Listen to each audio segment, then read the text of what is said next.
Mister, iniwan ng kanyang misis. Ang higanti ni Mister, ginakasa raw niya ang sariling anak.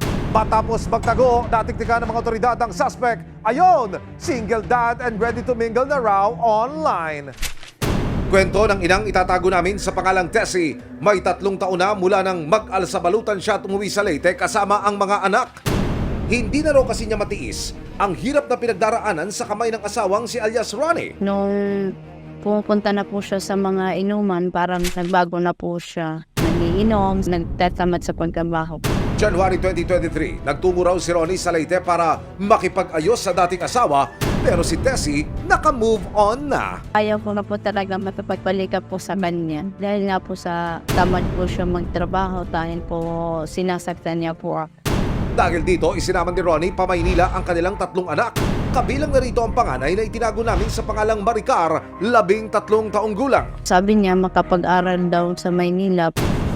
Pero pagdating sa Maynila, ayon sa kanyang bayaw, sa kalip na alagaan, pinabayaan lang daw ni Ronnie ang mga anak. Kasi siya mag-aalaga. Hindi naman niya masustentuhan yung mga anak niya. Tapos pagpunta dito ng Manila, parang kinibaliwala na lang yung mga anak niya. Iniiwanan niya dyan sa gawaan. Ako pa rin ang nagpapakain sa mga anak niya. Kwento pa ni Marvin, shot puno ang trip ni Ronnie araw-araw. Magiinom hapon, magsusugal, nag-o-online yun. Tapos hindi pa nga yung mga anak nakakakain, ang oras na doon makakakain na, kahit almusal, wala. Babayaan niya na lang. Pero bukod sa bisyong alak, may iba pang balak si Ronnie. Madaling araw ng May 9, 2023, humahangos na nagsumbong kay Marvin ang pamangkin niyang si Maricar. Tumakbo sa akin dito si madaling araw, mga alas 4 yun. Nagsumbong sa akin na ginanyan siya ng papa niya, tinakpan yung bibig para walang makarinig. Kwento ni Maricar sa kanyang tito Marvin, pinagsamantalahan daw siya ng sariling ama. Napakasakit sa akin yun. Umiyak ako nang umiyak nun. Sabi ko, sana yung tao na yung mahuli yun. Ba't niya yung ginawa sa anak niya? Sarili niyang anak. Tumawag po yung kapatid ko po. Doon ko nalaman na ginihasa po.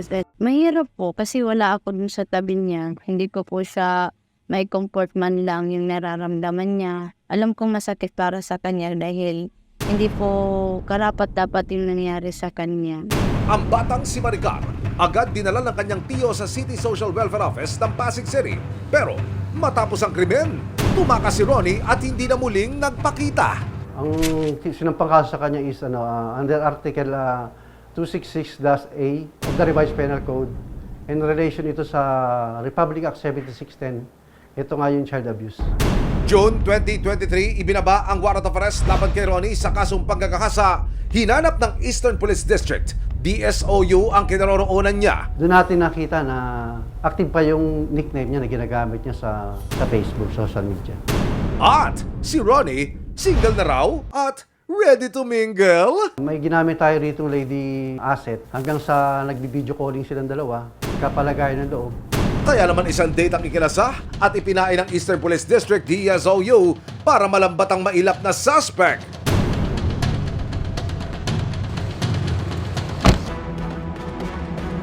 June 2023, buwaba ang warrant of arrest para sa kasong panggagahasa ni alias Ronnie sa kanyang sariling anak na si Maricar, 13 taong gulang. Sa impormasyon na nakuha ng Eastern Police District, DSOU, single and available na raw uli si Ronnie ayon sa kanyang status sa social media. Kaya naman isang date ang ipinain ng EPD-DSOU para malambat si Ronnie. Mag-heart react naman kaya ang suspect? Yung mga naka 4 wheels pwedeng mag-park dito.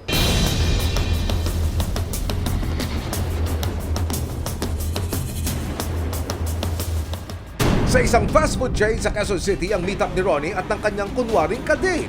Ang hindi alam ni Ronnie, nakapwesto na sa paligid ng mga operatiba. Yun na din po yung damit niya. Matapos ang mahigit 1 oras, isang lalaki ang lumapit sa lady asset. Positive na siya na nga ang target na si Ronnie. Hindi na nagpatumpik-tumpik pa ang EPD-DSOU. Huli ang amang suspect sa panggagahasa. Ito ka namin sa rape, ha? Karapatan ka ba uwi, ha? At dapat kami malaman ang iyong mga karapatan, kaya namin sa dito natapit, ha? Karapatan ka manahimik.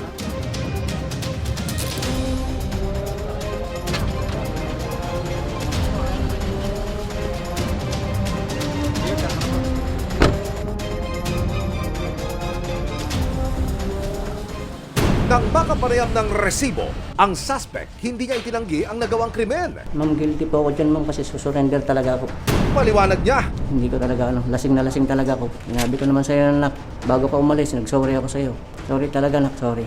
ayon pa kay Ronnie, naglasing siya dahil sa labis na sama ng loob sa kanyang misis. Ang asawa ko kasi nagsimula nito kasi ang asawa ko nagsumama sa ibang lalaki. 3 beses niya akong ginawa sa akin yan. Nang magkaharap sa video call ang mag-asawa, sinisipan ni Ronnie si Tessie sa nangyari sa kanilang pamilya. Ano? Malipay ka na? Alin na ako, oh. Oh. Puro akong sala, di ba? Kaya na akong lagyap sala. Puro akong tanan. Di kang paglurungan mo ako lagyap at may sala. Ano, masaya ka na? Masaya ka na. Magsaya na kayo ng kabit mo. Magsaya na kayong dalawa. Nandito na ako sa loob ng kulungan. Hindi na ako makakalabas pa. Ito ang dahilan, ha? Ang dahilan, ang pinagsimulan nito. Saan? Saan nagsimula? Alam mo yan, hindi ako nagiinom. Bumalik ako sa bisyo ko nang dahil sa iyo, pa. Nang dahil sa inyo, 3 beses kitang pinatawad. Hayop ka.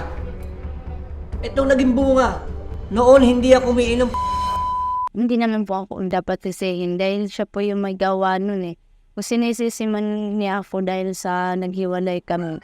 Tapos sabi niya na nagawa niya daw yun dahil sa wala daw ako. Kaya yan niya ginawa yung panggagahasa po sa anak ko.